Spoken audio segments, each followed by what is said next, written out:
about what lives in the cracks and in the shadows.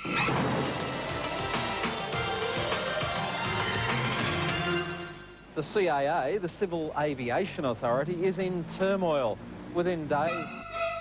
Horror is part of everyday life. Horror is about what lives in the cracks and in the shadows.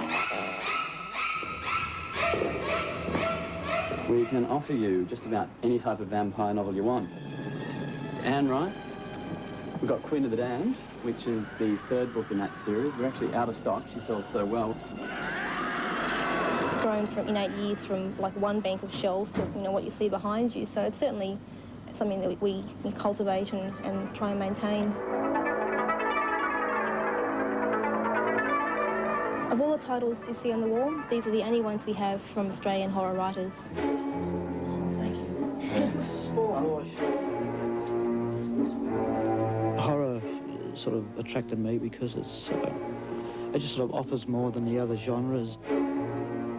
It's got more impact for me and more intensity than, say, a Western or a romance. That sort of stuff's a bit boring. Horror is a thing going for your throat. It works best when it's dangerous, when it's showing you things that you may not quite be comfortable with. No!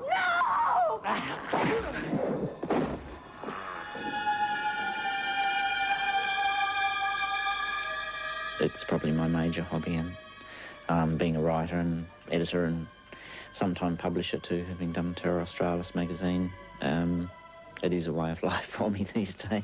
Horror. Body melt. Scared. Dracula. Monster. Splatter film. Horror is very much about going beyond the limits that other genres might set on themselves. It's about unbounded imagination, the dividing line between reality and where reality crosses over into fantasy.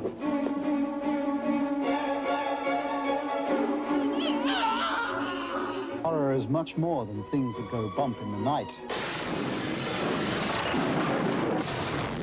Was that it? Was that what he was looking for there, just beneath the lumps and valleys? Instinctively, as though grabbing for a butterfly on the wing, he plunged his hand into the exposed brain tissue. There's a tendency towards conservatism in publishers in Australia because the market is simply small. And they've been slow in coming to see that maybe it's worthwhile encouraging Australians to produce a native form of horror. The room was quiet and dimly lit, and strange, Pete thought, decidedly queer. Above the bar were gourd masks, very Polynesian-looking, but with a curious glazed finish. Lacquer of hearts, the notion came, from where Pete had no idea.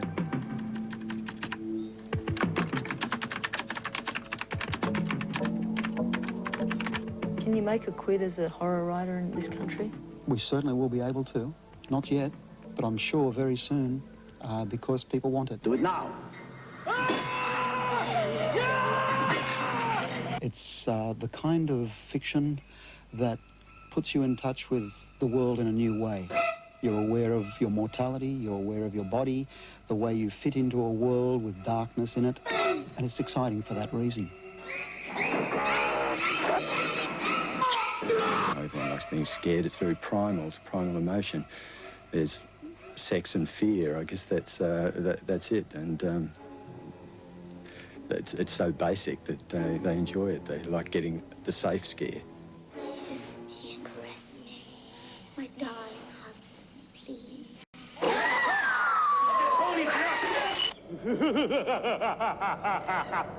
If you want to be a writer of lucrative horror fiction, you have to create a horrible subject, a creature, a monster so hideous it'll chill your blood and give you heart failure at the very mention of its revolting name.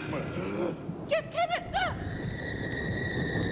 And once me grandmother caught me wanking myself in me room, but to her surprise I just shut me eyes and a ghostly figure walking towards the dining room. It's said to be the ghost of Kevin Collins, a son of the original owner. Within moments of entering, Leonora smoked him out. I had a very distinct impression of a man who wore a flat-brimmed hat. But it seems St. Kevin's boasts more ghosts than you can poke a stick at. Leonora found at least 10 floating around. There's quite a lot. It feels to me like there are a lot of children on the second floor upstairs. She says their spirits may be frightening, but they're probably harmless. And it's not as if the Prime Minister is easily scared. Compared to the average question time, an encounter with the walking dead would probably seem like a holiday. Also, St Kevin's and Mr Keating are made for each other. Numerologists say the PM's numbers are 1s and 9s. Good leadership stuff. His house number is also strong in 1s and adds up to 9.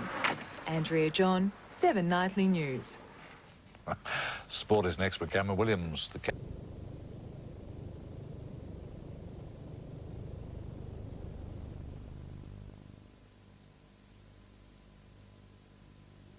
Here.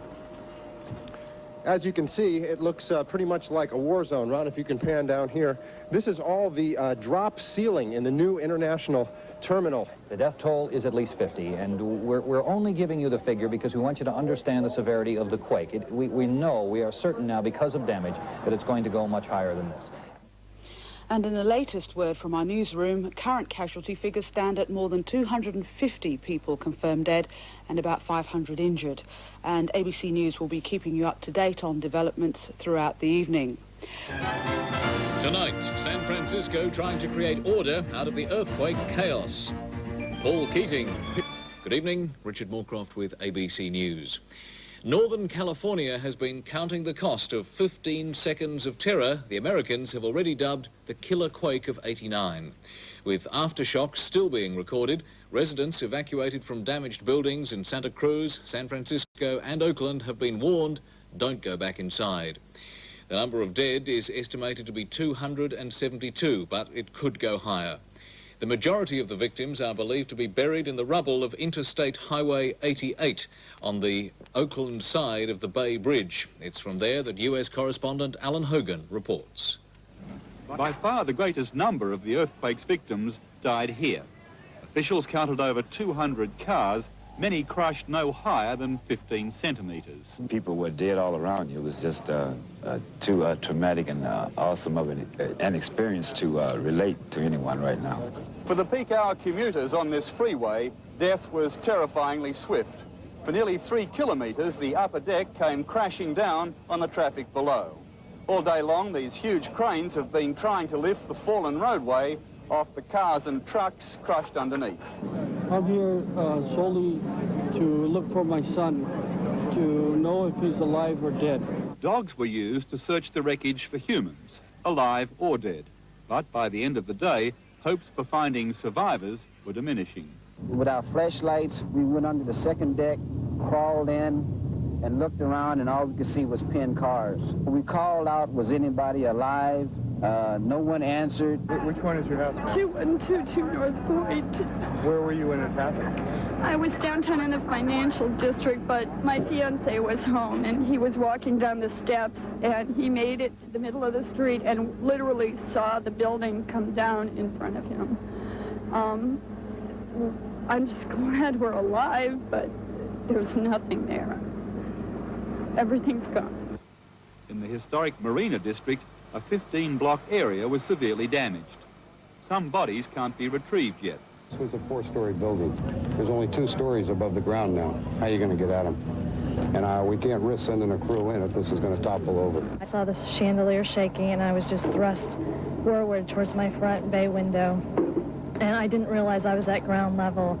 I thought I was still up on the 3rd floor, but I looked out the window and there were bikers there, and he helped me out. And there were 2 people trapped underneath me, and I could hear them screaming.